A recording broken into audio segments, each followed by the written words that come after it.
കളയല്ലേ കേട്ടോ. ചോറ് കളഞ്ഞാൽ ദോഷമാ.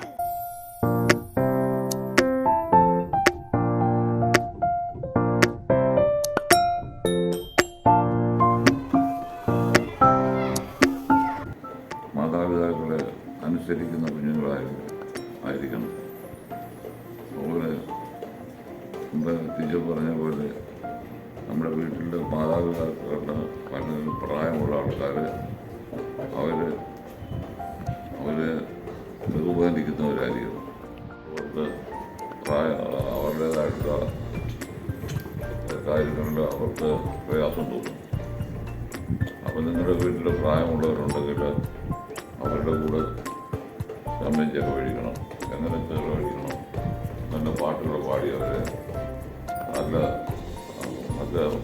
നല്ല രീതിയിൽ നിങ്ങൾ അവരെ അംഗീകരിക്കുന്നതൊക്കെ അവർക്ക് തോന്നും.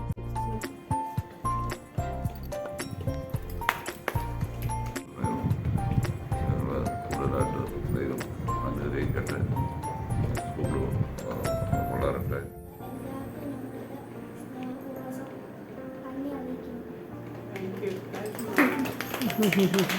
എല്ലാവരുടെയും